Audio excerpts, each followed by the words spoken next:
Good Good morning, morning. everyone. Hi. Welcome to Cacao Conversations with Julieta and Graciela. Do I you have am, a mug of cacao this morning, or is it I just was me? going to say, no, I am sans cacao right now. Just have my little water and my little octopus glass here. But Ooh, I yeah, like that. yes, just changing things up for a second. Um, I have some big manifesting work to do today, so I'm saving my cacao for when I'm not distracted with chit chat. So as soon Yes, as yes. soon as we're That's done, I'm gonna head into my practice. completely acceptable. I can't even say it right now. Acceptable. There we go. More cacao, more cacao. Yes, this is my first, so I'm not fully energized yet this morning. But First, do you have we're more working than on it. one? Do you have more than one a day? No. This is my Oh, first, so I haven't had any yet. So got you, got you. Okay, I'm I not was fully tuned in. I don't It think I could happens do. midway through the show. I don't think I could do more than one. Well, I know everyone wants to know the North Carolina weather update, and I'm dying to tell you there are so many leaves everywhere. Oh my God. We swept off the deck, I promise you, like 24 hours ago, and it is absolutely covered all over again, like if we never touched it. It is hysterical. There's so many lessons around all of this all the time. But yeah, and this morning I had to drive my son to a 6 a.m. basketball practice. He's trying to get on What? the team. Oh yes. So he's I've been sending him. See, this is what happens when you try and be an inspirational parent. I've been sending him all of these like Kobe Bryant videos and Michael Jordan videos about, don't give up. I lost 900 shots and to make the one, and, all this motivational shit. Well, I have motivated him to the point that now it's interfering with my life because he's like, Mom, I got to show the coach that I'm going to get there earlier than everyone else. I'm going to stay later than everyone else. And, like all the things, right, that I've been trying to teach him. And I'm like, son of a bitch, I should have done this when he was driving, like he hasn't started driving yet. So I have to take him. And let me tell you, me driving in these mountainous roads at 5:45 in the morning where it's pitch black and foggy, honestly, you really can't see the road. It's like driving straight into space. You just, I kept on thinking this morning, believe and the road will appear. That's it. That's all I got. That's all I got. Like you can't even turn Well, on your high beams because the fog makes everything scarier. So I'm like, low beams, low beams. like you live there now, so you're going to have to get used Oh to it yeah. at some point. Like you can't say I'm never driving in the dark ever, because one day you're going to really need it, and you're going to be glad that you learned how to do it. I mean, learning and desensitizing, I think, are two different things. I'm definitely in the desensitizing stage because I'm like, okay, well, I'm just gonna keep on going, and if if the car doesn't go, then the car doesn't go. Like I don't, I just gotta keep on going. So yeah, it has been very interesting to say the least. Well, I'm happy for both of you stepping outside of your comfort zone. Yes, well, yes. You would think like by 50, like, oh, I've made it. I can relax. I was having this conversation with someone yesterday. I'm like, man, have you ever gotten to a point in your life where you've said, oh, good, I'm here. And then just like everything relaxes? No, you reach a milestone and you're like, this is There is awesome. always more. Right. And then there's always more. So So yeah, I want to share mine more from Sunday. tell me. So for those that don't know, I have a sweat lodge in my backyard, and our sweat lodge ceremonies are led by a chief. And since the sweat lodge came to my home, chief has been saying, I would like you to learn how to lead sweat lodge, because I can't always be here, and other people need to learn to lead the sweat as well. And so the time before, he's like, we're going to go before the ceremony. You and I are going to go in the sweat lodge and pray about it. And so we said our little prayers, and we had sweat lodge that day. And when sweat lodge was complete, he said, next sweat lodge, you're going to pour water with me. And I was like, and all stressed out. And what does that mean? And what does he want me to do? And so anyway, Sunday came, and I did the copal clear of everybody before they came into the sweat, and I sat next to Chief. And there are 4 doors in a sweat lodge, and so the second door is the door where we say prayers for others.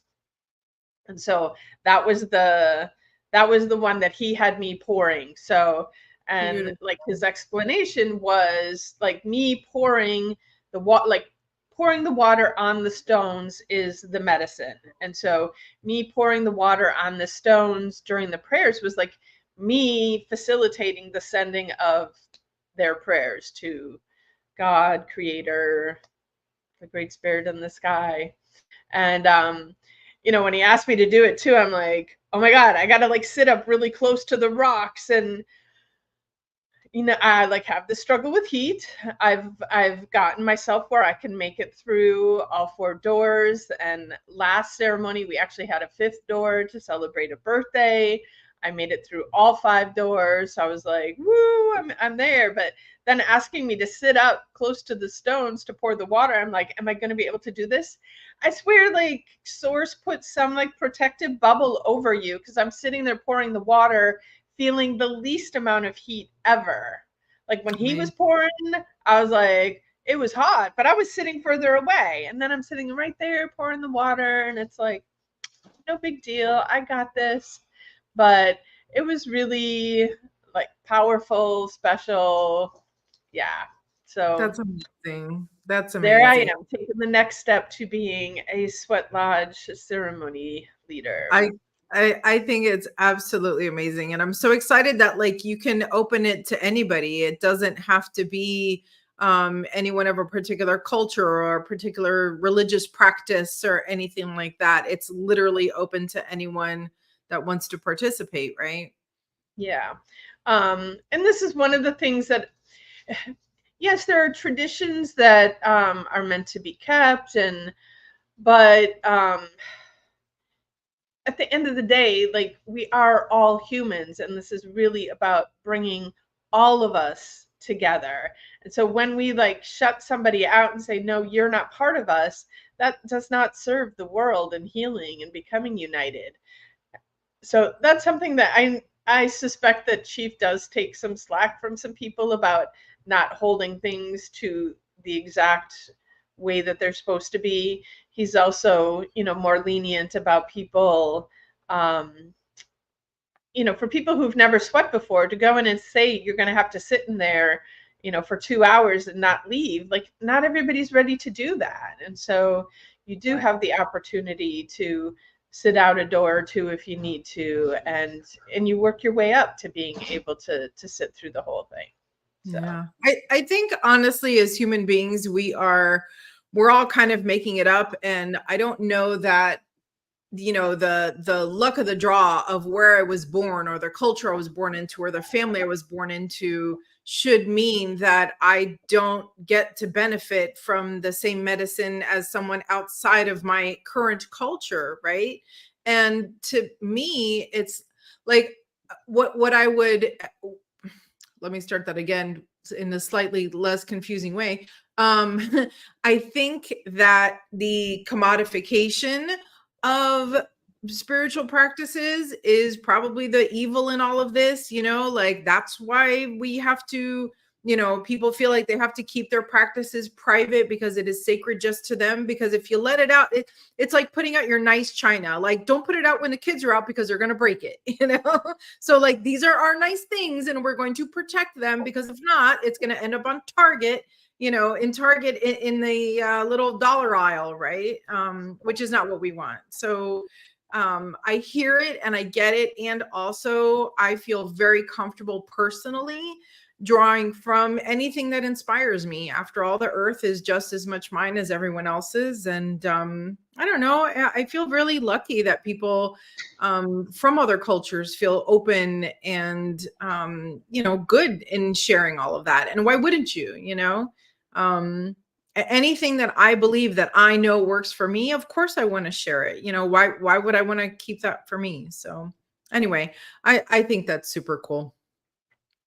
And it also kind of feeds into the topic of how do you honor your body's wisdom. And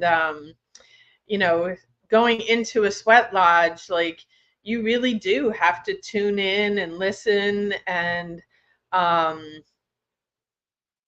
because if you don't, people have died in sweat lodges. And so it is serious. But Chief was sharing some of the stories of healings that he has experienced with people that, it's like, maybe not everybody would have let that person in because I don't know if they can handle it. And there was a man who had a stroke who really wanted to do this. And so they sat him next to the door so that if he needed to get out quickly, he could. And Chief was like explaining, like, I was like nervous for him, and I was really like, he's like, I was really like overprotective of him, and he didn't need me to do that for him. And he said the man kept coming back, and he had more and more recovery from his paralysis, and it was a beautiful thing to see. So when we do honor our body and listen to what our body's telling us, beautiful things can happen.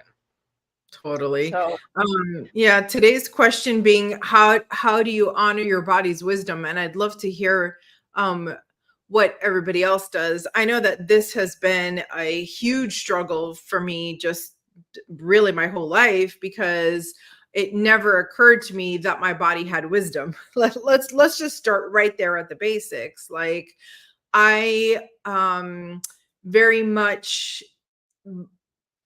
was shown that the body is like a car. Like, you can separate the different pieces. They don't necessarily all go together, And then, of course, as I got older, it's like, well, no, because this is connected to this and that's connected to that. And, I always tell the story how I came to you for the first time because my knees hurt, and you asked me if I had a C-section scar. And that was like mind blowing at the time. Like, oh my God, those things can be related. That's crazy. And here you are, just having this knowledge, and there's a whole school of people learning the same thing. And it's just like, what?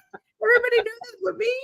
So, I think number one, recognizing the body's wisdom. And then really what for the last, I don't even know now, 20 years or so, fighting against the desire to do more, be more, go higher, go faster, all of the, being all the superlatives. And it absolutely tears down, the mind and the body, So nowadays, 2024, I have a healthy respect for the mind, body, soul connection. And that thing where they say, if it's not a resounding yes, don't do it. Woo! That is my new Bible.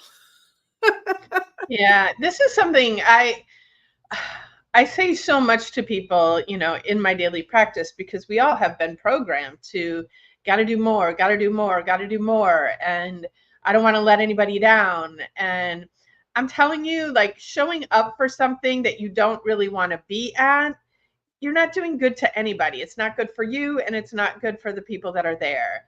And, I said, like, more and more of us need to say, thank you for the invitation, and no, I can't make that. And the more of us that do that, then that also gives other people the permission to honor their body, the need for rest, the need to do something else. This weekend, my friends Brandon and Matthew, who are the ones that connected me to have this sweat lodge in my backyard, they were having celebrations Friday night to Sunday night. Like, they even had a potluck.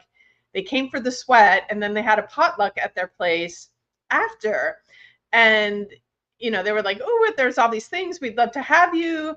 And I said to them, I said, look, I do not have the energy or the time to make all of your things, no matter how much I love you. I can't do that to myself. So tell me what is the most important thing that you would like me to attend, and I will attend that. And then if I have the energy and decide to attend the other things, I will, but I'm only guaranteeing you I'm going to show up for the one. And they were completely okay with that, you know. Old me would have been like, okay, I got to show up for them. I got to come to every single one of these things and show them that they're important to me, and da. But that would not be honoring me. Right. And And I I'm so think glad to be above older and wiser and tuned into what is going to work out for me. and I think above all, like, I respect so much more my friends that have healthy boundaries, the friends that do protect their peace, you know. And I see you guys watching. We can see how many folks are watching. I would love to see you in the comments, like jump in there and chat with us. But you know, I have one friend that she puts on her out of office, and every voicemail, every email is like, sorry, not answering, sorry, not answering. And it reminds me that I could do the same, right? That I don't have to take a call at 10 o'clock at night. I don't have to, you know, do things I don't want to do, you know, that's just the truth of it. And I know I talk about my friend Chloe all the time, but I just want to tell it one more time, is this is the woman that I have met hands down by far with the most self-respect for her body and her wellness. You know, this is somebody that if she's tired, she simply lays down. If she has a headache, she simply relaxes. And when she first spoke those words to me, I didn't even know that that was an option. Like, it never occurred to me that if you have a headache, you should stop moving. Quite the opposite. I was like, great, headache, no problem. Give me 2 Tylenol and let's keep going. You know, like no one ever said to me, stop, take a day off, you know.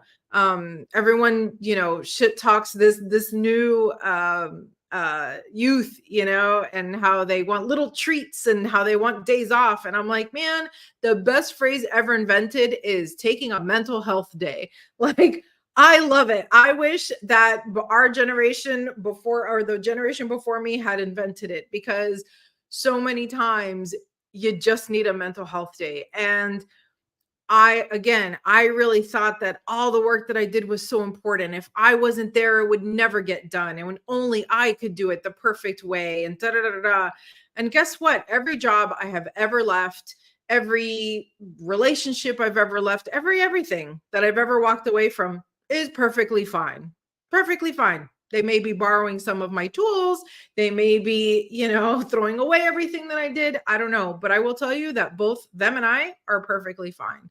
And that, for me, again, was a huge lesson. And don't think I was 20 when I learned that. Like, I was old already. Totally. Good morning. Hi, Joy. Thanks for tuning in. Joy is the most aptly named human on the planet. There is no one more joyful than Joy, always showing up joyfully. Yeah. So I don't know, well, how talking about body's wisdom, I don't know if you can see what my face is doing over here.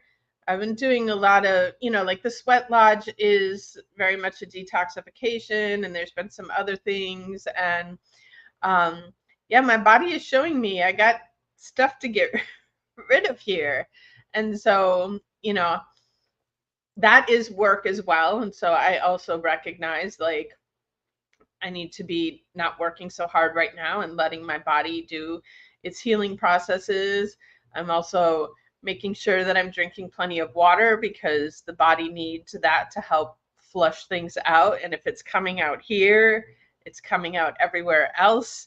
And so, again, yeah, the body is designed to heal itself, and we just get in its way all the time by ignoring it, by pushing through, you know, by taking medications that, and like, this is the biggest joke of all. Like, people take a Tylenol and think that the Tylenol is healing their headache, when the fact is that Tylenol is just masking it's hiding the pain from you so that you don't feel the pain anymore. But the problem that created that headache is still there. And so, laying down, getting some rest. People ask me, what do you do when you get a headache? I'm like, well, first of all, I don't get headaches very often. But usually if I got a headache, that's my body telling me, hey, you're dehydrated. I drink some water. I'm like, sometimes I wonder, like, is it the Tylenol that actually makes the headache go away, or is it the glass of water that you drink to get the Tylenol down that makes the headache go away?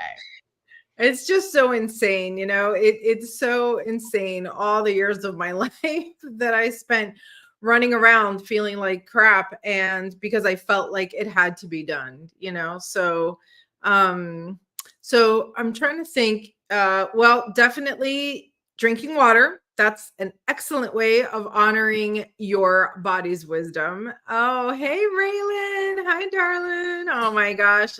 I'm thinking of you up here with all these leaves changing.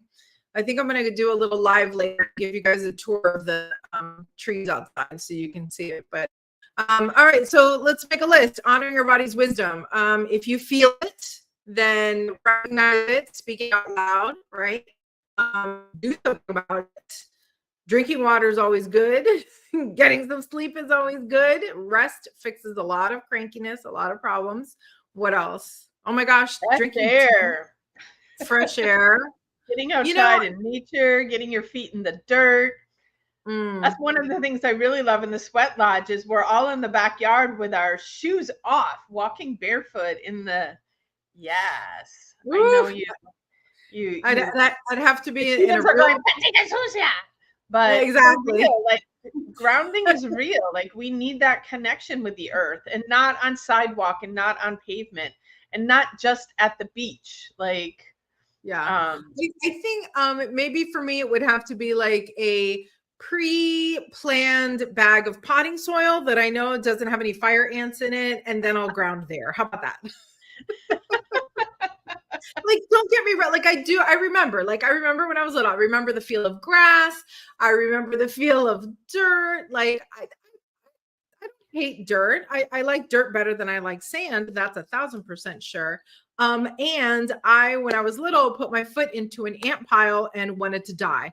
And I don't think I've processed that yet. So I'm always a little bit leery, I've been bitten by fire ants too. Fortunately, I've never found fire ants in my backyard, so I think we're safe back there. But I don't know that there's fire ants in where you are in North Carolina, but I invite you to just try it. All those leaves that are falling down, like go put your feet on those leaves. I want to see a video too, like, because I'm guessing that your kids have never experienced this, but like you need to rake up all those leaves into a big pile and jump in them or run through them. Like, yeah, I did that when I was little. Yeah, I did that when I was little. My kids haven't done that. Good morning, Tracy Samples. Oh, another body genius amongst us.